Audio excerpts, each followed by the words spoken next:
السلام علیکم ورحمۃ اللہ وبرکاتہ۔ الحمد للہ رب العالمین والصلاة والسلام علی سید المرسلین، اما بعد فاعوذ باللہ من الشیطان الرجیم، بسم اللہ الرحمن الرحیم۔ برادران عزیز و معزز خواتین، آج کی اس نشست میں سورۃ ابراہیم کی آیت نمبر 35، 36 اور 37 کا ترجمہ و تفسیر پیش کرنے کی سعادت حاصل کی جائے گی۔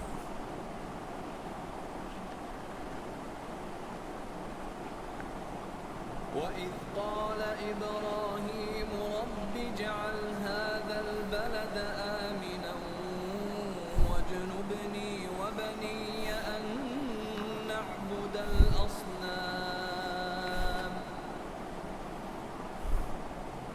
رَبِّ إِنَّهُنَّ أَضْلَلْنَ كَثِيرًا مِّنَ النَّاسِ فَمَن تبعني فإنه مني ومن عصاني فإنك غفور رحيم ربنا إني أسكنت من ذريتي بواد غير ذي زرع عند بيتك المحرم ربنا ليقيموا الصلاة فاجعل أفئدة من الناس تهوي إليهم وارزقهم من الثمرات لعلهم يشكرون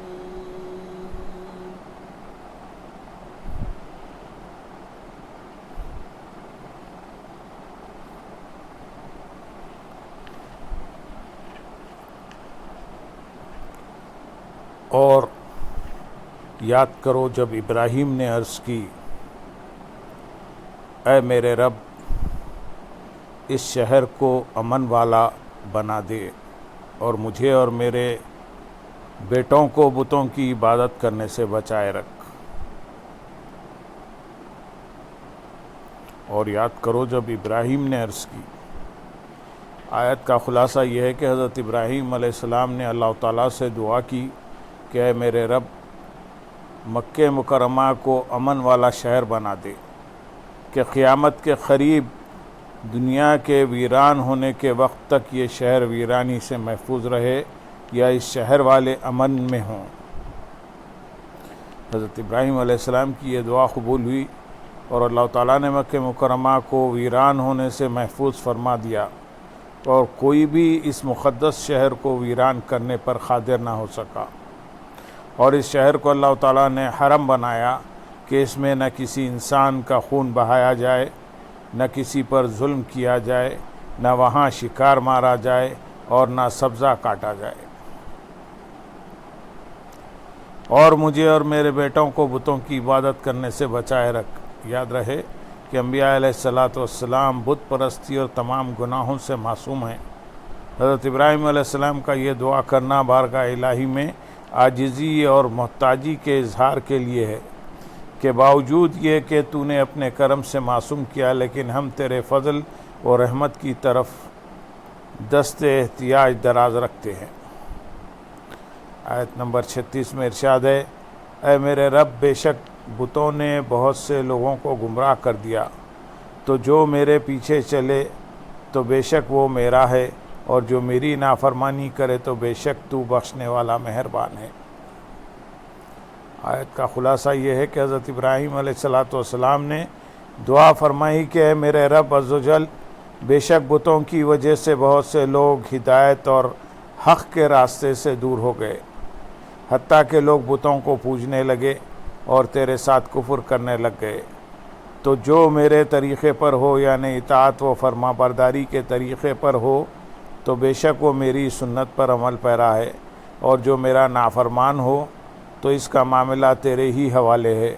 بے شک تو گناہ گاروں کے گناہوں اور ان کی خطاؤں کو اپنے فضل سے بخشنے والا ہے اور اپنے بندوں پر رحم فرمانے والا ہے اور لوگوں میں سے جسے چاہے معاف فرما دے۔ اس آیت سے معلوم ہوا کہ انبیاء اکرام علیہ الصلاۃ والسلام اپنی امتوں کے انجام کے بارے میں بہت فکر مند ہوا کرتے تھے۔ سرکار دو عالم صلی اللہ علیہ وسلم کی فکر امت کی ایک جھلک ملاحظہ ہو۔ حضرت عبداللہ بن عمرو بن العاص رضی اللہ تعالیٰ عنہ فرماتے ہیں، حضور اقدس صلی اللہ علیہ وسلم نے قرآن پاک میں سے حضرت ابراہیم علیہ الصلاۃ والسلام کے اس قول کی تلاوت فرمائی، اے میرے رب، ان بتوں نے بہت سے لوگوں کو گمراہ کر دیا، جو شخص میری پیروی کرے گا وہ میرے راستے پر ہے۔ اور وہ آیت پڑھی جس میں حضرت عیسیٰ علیہ السلام کا یہ قول ہے، اے اللہ، اگر تو ان کو عذاب دے تو یہ تیرے بندے ہیں، اور اگر تو ان کو بخش دے تو غالب حکمت والا ہے۔ پھر حضور پر نور صلی اللہ علیہ وسلم نے دستے دعا بلند کر دیے اور روتے ہوئے عرض کرنے لگے، اے اللہ تعالیٰ، میری امت۔ اللہ تعالیٰ نے فرمایا، اے جبرائیل، میرے حبیب کے پاس جاؤ اور ان سے معلوم کرو۔ حالانکہ اللہ تعالیٰ خوب جانتا ہے کہ ان پر اس قدر گریہ کیوں طاری ہے۔ نبی اکرم صلی اللہ علیہ وسلم کی خدمت میں حضرت جبرائیل علیہ السلام حاضر ہوئے اور حضور صلی اللہ علیہ وسلم سے معلوم کر کے اللہ تعالیٰ کی بارگاہ میں جواب عرض کر دیا۔ حالانکہ اللہ تعالیٰ خوب جانتا ہے۔ اللہ تعالیٰ نے جبرائیل علیہ السلام سے فرمایا، ہے جبرائیل، میرے حبیب کے پاس جاؤ اور ان سے کہو کہ آپ کی امت کی بخشش کے معاملے میں ہم آپ کو راضی کر دیں گے اور آپ کو رنجیدہ نہیں کریں گے۔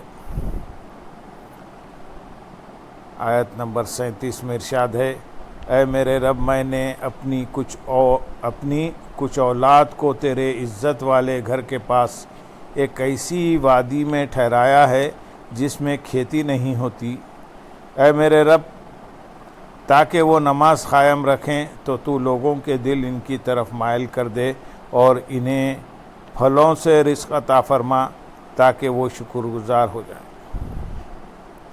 اس آیت میں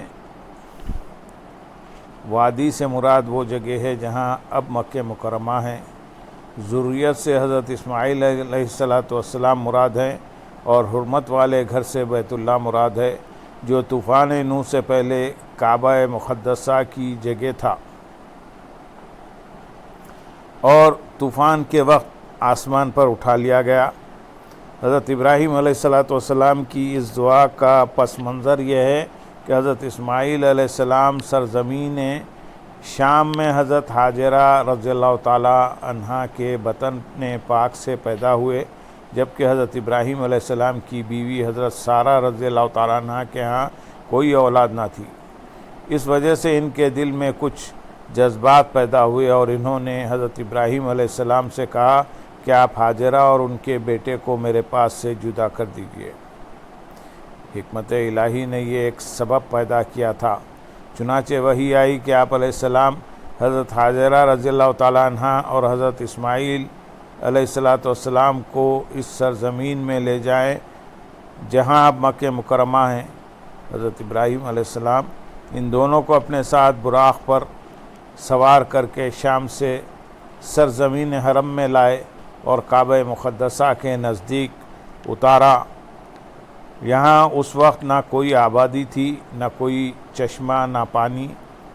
ایک توشے دان میں کھجوریں اور ایک برتن میں پانی انہیں دے کر آپ واپس ہوئے اور مڑ کر ان کی طرف نہ دیکھا۔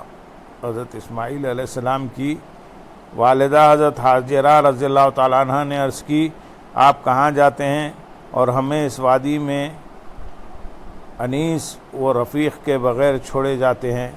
لیکن حضرت ابراہیم علیہ السلام نے اس بات کا کوئی جواب نہ دیا اور اس کی طرف توجہ نہ فرمائی۔